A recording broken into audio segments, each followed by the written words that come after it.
Portanto, procurai fazer cada vez mais firme a vossa vocação e eleição, porque fazendo isto, nunca, jamais tropeçareis, porque assim vos será amplamente concedida a entrada no reino eterno de nosso Senhor e Salvador Jesus Cristo. Pelo que não deixarei de exortar-vos sempre acerca destas coisas, ainda que bem as saibais e estejais confirmados na presente verdade. Então, irmãos, o que cabe a nós é procurar fazer cada vez mais firme a nossa vocação e eleição. Este é o conselho do apóstolo São Pedro na sua segunda carta, capítulo 1, do verso 10 ao verso 12. E Paulo também, na sua primeira carta aos Coríntios, capítulo 15, verso 58, Paulo também nos dá um conselho. Ele diz: portanto, meus amados irmãos, sede firmes e constantes, sempre abundantes na obra do Senhor, sabendo que o vosso trabalho não é vão no Senhor. Devemos lutar para percorrer o caminho, não esperar ser levado de camarote. O ser humano, não apenas o ser humano, todo animal, ele tem a tendência de conservar energia, poupar energia para os momentos em que mais vai necessitar daquela energia. Claro, isso é o instinto de autopreservação. Então, baseado neste instinto de autopreservação que nos leva a conservar energia, isso traz uma tendência da gente evitar as lutas. Isso nos traz uma tendência de procurar as facilidades. É por causa dessa tendência que os atalhos existem. Os atalhos não existiriam se as pessoas fossem mais conscientes do valor do caminho. Tudo bem, às vezes você pode pegar um atalho na vida, mas as pessoas que pegam um atalho, elas nunca são tão fortes e elas nunca desenvolvem o seu potencial como aquele que percorreu todo o caminho. Pegar um atalho, em muitos casos, é um engodo, é um engano, e a vida, ela sempre cobrará o preço das nossas ações. Muitas crianças, meninos, ainda na tenra idade, eles aprendem a trapacear, buscar atalhos. Então, para evitar o esforço de estudar, eles então fazem uma cola, escrevem ali no papelzinho e encontram uma maneira de poder ler aquilo, porque aí eles vão poupar o esforço do estudo, e que levaria horas, que eles julgam ser desnecessárias. Isto por não entender o benefício que percorrer o caminho tem. Jesus Cristo nunca disse: eu sou o atalho, a verdade e a vida. Ele disse: eu sou o caminho, a verdade e a vida. Ninguém vem ao Pai senão por mim. Então, não se chega ao Pai senão através do caminho. Muitas pessoas estão tentando chegar ao Pai através do atalho. Mas quem pega atalho, lá na frente, ele vê que ele vai ter que recapitular os estudos, aprender coisas que aqueles que percorreram o caminho já sabem. Mas quem pegou o atalho, pulou lições da vida, e ele tem duas opções. Ou ele volta para aprender tudo aquilo que ele deixou de aprender no atalho, ou então ele continua dali e sofre os percalços. Então existe uma lacuna de conhecimento, uma falta de sabedoria, uma falta de habilidade, uma falta de capacidade para encarar os problemas da vida nas pessoas que pegaram um atalho. Então, isto me faz lembrar da história de um homem que tentou ajudar uma borboleta. A história é mais ou menos assim. Um dia, uma pequena abertura apareceu em um casulo. E um homem sentou-se e observou a borboleta por várias horas.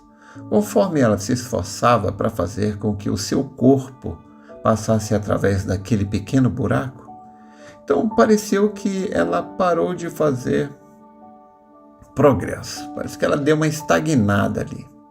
Parecia que ela tinha ido mais longe do que podia e não conseguia acabar de romper o casulo. Então, o homem, na sua boa vontade, decidiu ajudar a borboleta. Então, ele ali pegou uma tesoura e cortou o restante do casulo. A borboleta, então, saiu facilmente. Ai, que beleza de atalho! O atalho, nossa, como o atalho ajuda! Mas o seu corpo era pequeno, estava murcho e suas asas amassadas. O homem continuou a observar a borboleta, porque ele esperava que a qualquer momento as asas delas se abrissem e esticassem para serem capazes de suportar o corpo e que iria se firmar a tempo. Mas nada aconteceu. Na verdade, a borboleta passou o resto de sua vida rastejando, com o corpo murcho e suas asas encolhidas. Ela nunca foi capaz de voar. O que o homem, em sua gentileza e vontade de ajudar, não compreendia era que o casulo apertado e o esforço necessário à borboleta para passar através de uma pequena abertura era a maneira que a natureza utilizava para fazer com que o fluido do corpo da borboleta fosse para suas asas, tornando-a pronta para voar uma vez que estivesse livre do casulo. Então, algumas vezes, é justamente do esforço que precisamos em nossa vida para nos tornar tudo aquilo que nós nascemos para ser. E muitos pais estão estragando seus filhos ao tentar tirar de sua vida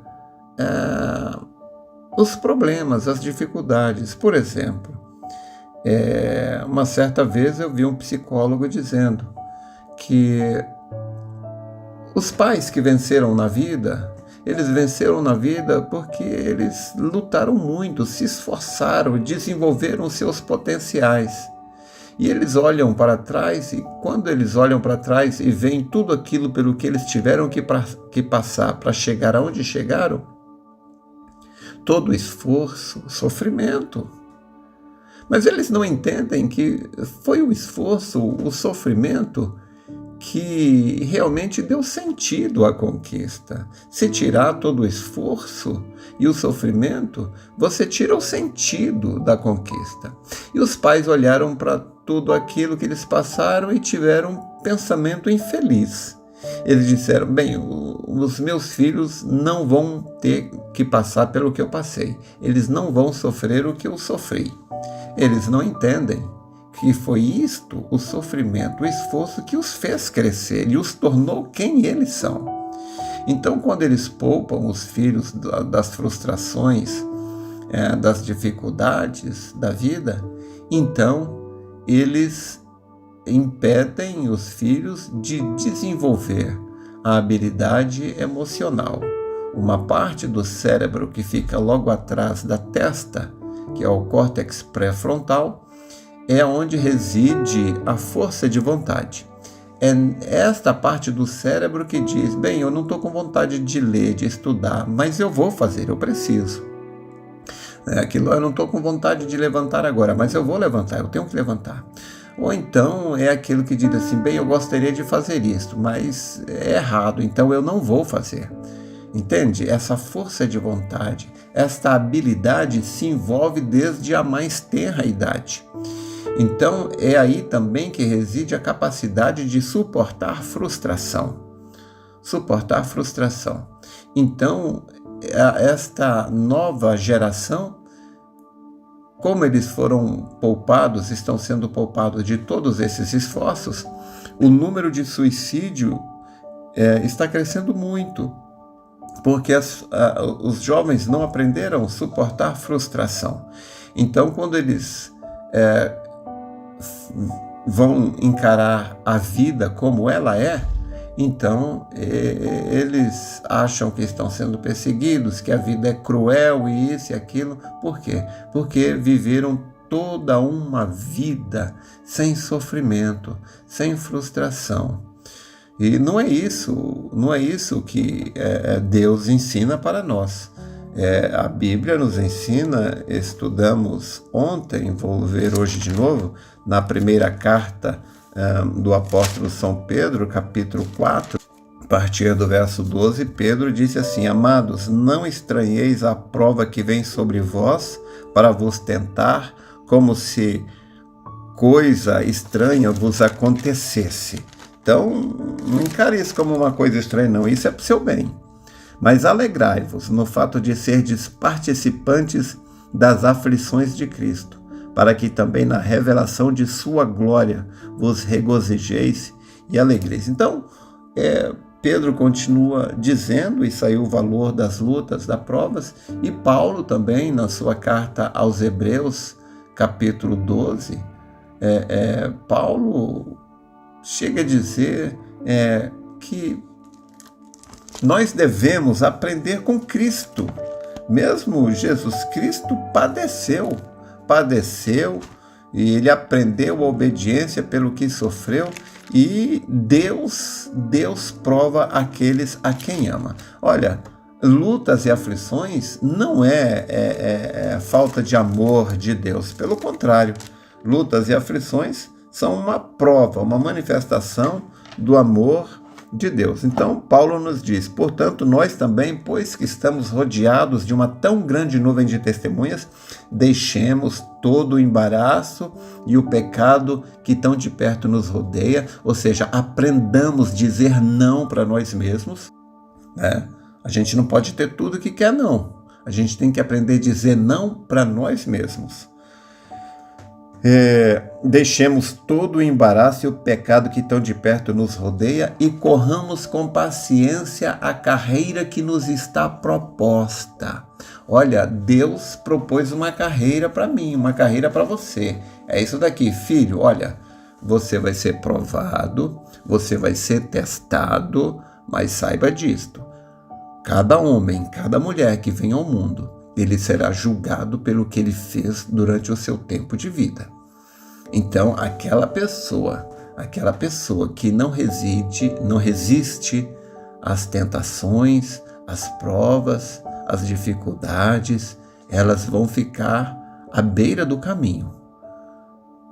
Começar, irmão, qualquer um começa, mas perseverar até o fim é para poucos. E você é um destes poucos. Jesus disse, aquele que perseverar até o fim será salvo. É o herói, é a heroína. Você é esse herói. Você é essa heroína. Deus não enviou a mensagem para tornar você um filho, uma filha de Deus. Não. Deus enviou a mensagem e eu também estou aqui para dizer que você é um filho de Deus. Você é uma filha de Deus. Não é a palavra que te torna um filho, uma filha de Deus. Não, você crê na palavra porque você é esse filho, essa filha de Deus. Jesus Cristo disse: aquele que ouve as minhas palavras e crê naquele que me enviou tem vida eterna. Você tem vida eterna porque você crê na palavra. Você crê na palavra porque você é parte dela. Amém? Reconheça quem você é e Deus dará tudo aquilo de que você necessita. Deus te abençoe.